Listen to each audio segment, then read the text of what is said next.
জাতীয় বিশ্ববিদ্যালয়ের ডিগ্রি তৃতীয় বর্ষ পরীক্ষার রুটিন পরিবর্তন হবে কিনা এটা নিয়ে অনেক শিক্ষার্থী প্রশ্ন করছিলেন আপনারা। ফাইনালি জাতীয় বিশ্ববিদ্যালয় থেকে জানিয়ে দেওয়া হয়েছে যে আপনাদের পরীক্ষা যথাসময়েই হবে। এটা নিয়ে একটা নোটিশ পাবলিশ হয়েছে। এই ভিডিওতে সেই বিষয় সম্পর্কে আলোচনা করব। চলুন শুরু করা যাক।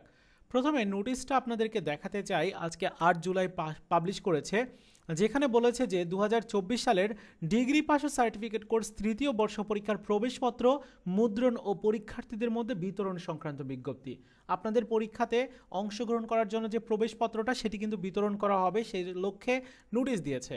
আর এই নোটিশটিতেই তারা উল্লেখ করে দিয়েছে যে 2024 সালের ডিগ্রি তৃতীয় বর্ষের পরীক্ষা ইএমএস সফটওয়্যারের মাধ্যমে আগামী 16/7/2026 তারিখ থেকে অনুষ্ঠিত হবে।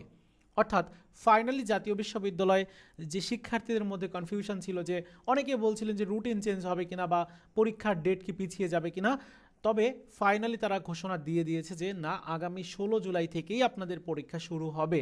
সো সেজন্য যারা এই প্রশ্নগুলো করছিলেন, আপনারা এই প্রশ্নগুলো থেকে বিরত থাকেন এবং পরীক্ষার জন্য প্রিপারেশন নেন। আগামী 16 তারিখ থেকেই আপনাদের পরীক্ষা শুরু হবে। আগের যে রুটিন আপনারা পেয়েছেন সেই রুটিন অনুযায়ী পরীক্ষা হবে।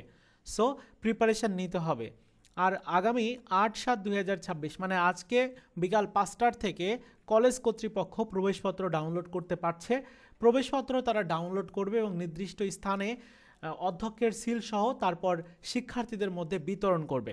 সো প্রবেশপত্র কবে থেকে তাহলে নেওয়া যাবে? আগামী শনিবার থেকে। আগামী শনিবার থেকে আপনারা প্রবেশপত্র নিতে পারবেন। সো প্রবেশপত্র অবশ্যই আপনাকে পরীক্ষা শুরুর অন্তত 2 থেকে 3 দিন পূর্বে নিয়ে নিতে হবে কলেজ থেকে, কারণ অনেক সময় প্রবেশপত্রে ভুল ত্রুটি থাকে, সেগুলো দেখতে হয়।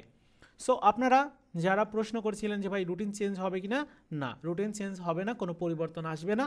এই ছিল এই আপডেট। ভিডিওটি ভালো লেগে থাকলে লাইকস, কমেন্টস এবং আমাদের এই চ্যানেলটিকে সাবস্ক্রাইব করবেন।